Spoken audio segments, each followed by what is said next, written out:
まあ下痢にされて下痢してきて、この時間でまたまずあそこやることになる。でそんなことしなくていいじゃんとか、左塞いだら今度右が開くとか、偶然じゃねえとか思う人いる。こういう感じなんですよ、連中の嫌がらせ。それからこの収録やこの無駄な作業によって眠らされまくりなのに、またさらに無駄な作業入るんですよ。そういうことばっかりするんですよ、こいつら。でこの収録も編集もこれをアップロードするのも無駄な作業なんですよ。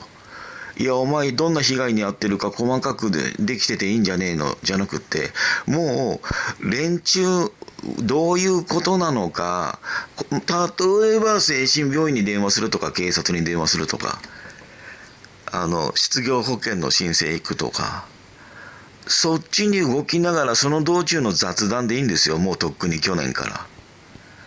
未だにこんなことでいつまでも前に進まない、何もできない状態、工作されてるんですよ。その工作に家庭内白ハゲが加担してるんですよ。だから家庭内白ハゲがいない状態、例えばあいうえお700様の家のような状態になって家庭内白ハゲがいない場合、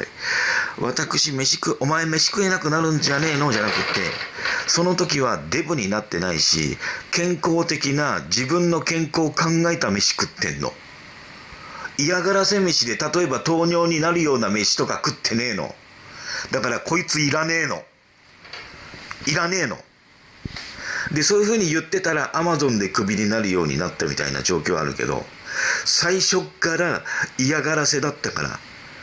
注文できる商品とかで並ぶものが。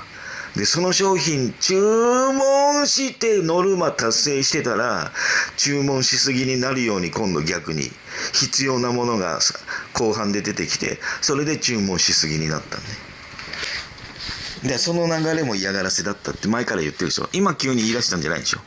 で、その辺も警戒してるでしょ。で、あそこは隙間空くように家庭内白揚げ、ベンチの椅子の背もたれと箱で挟んで作ってたでしょ。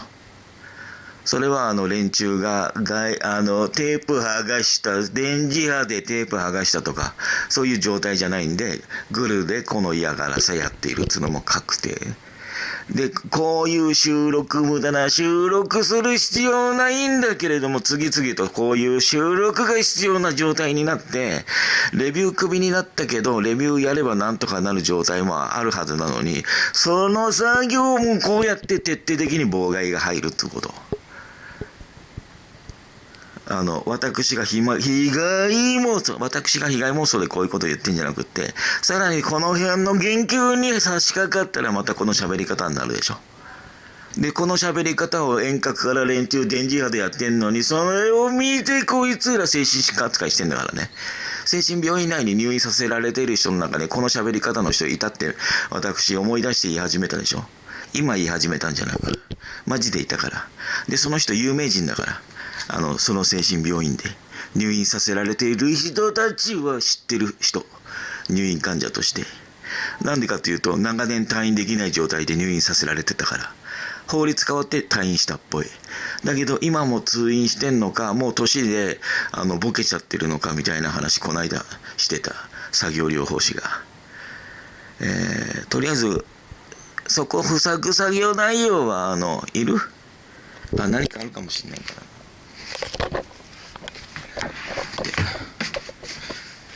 必ず外から覗き込まれるようにやられるの。どかされんの。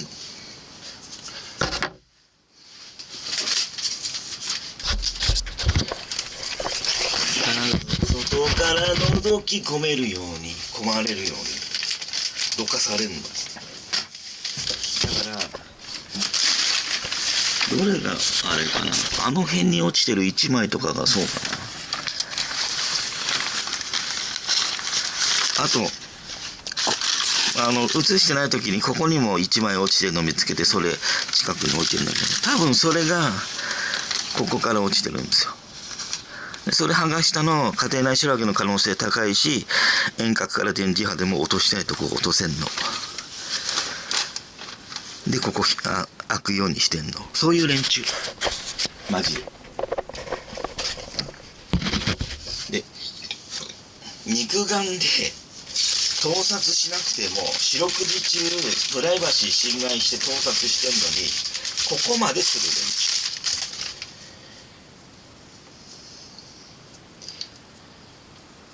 連中、とことん嫌なことする連中。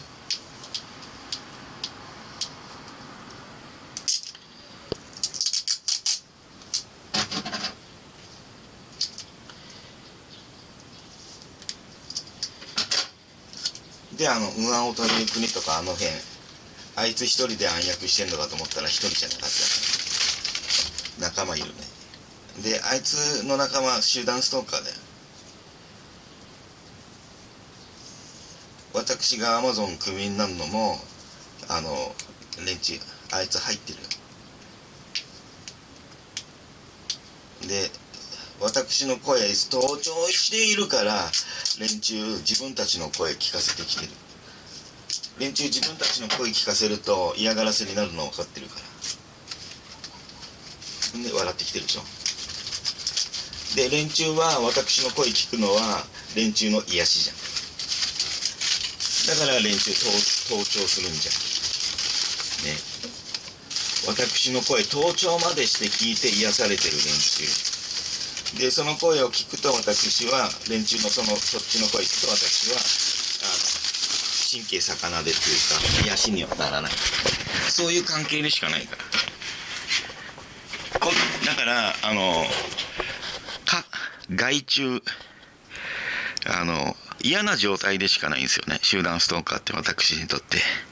だけど連中にとってこっち私っていうのは癒しの対象でしかないんですよね。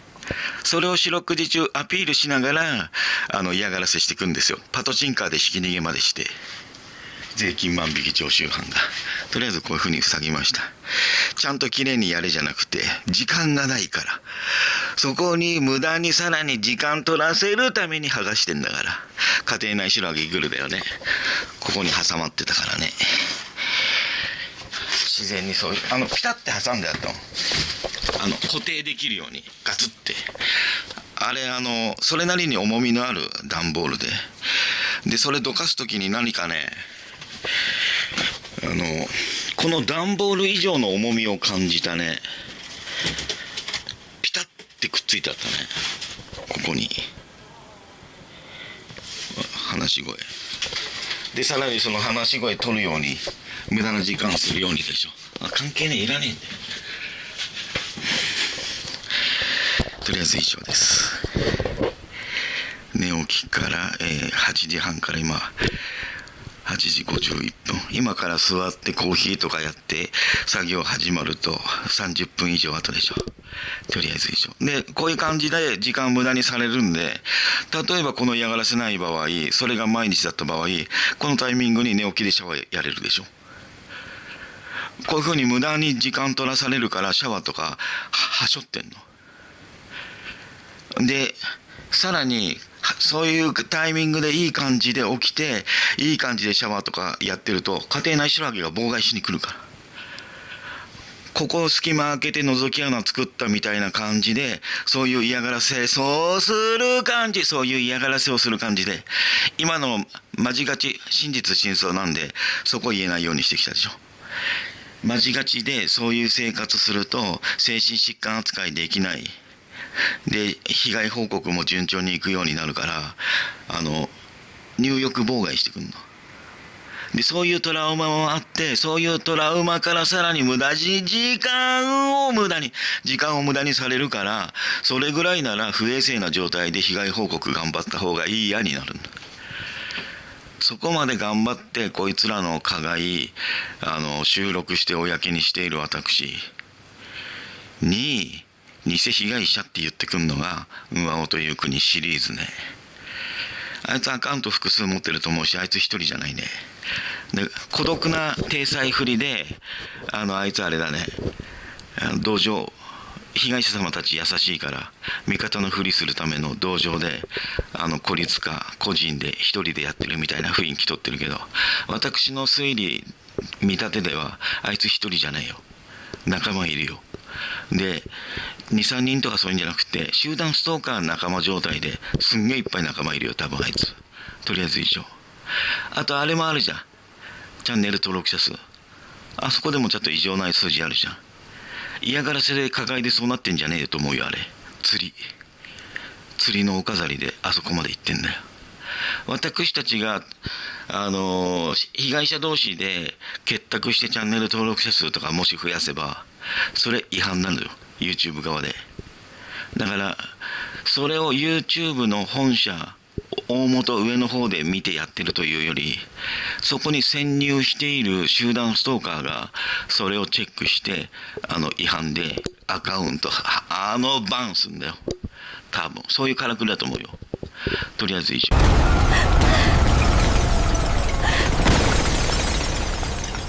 笑わないで。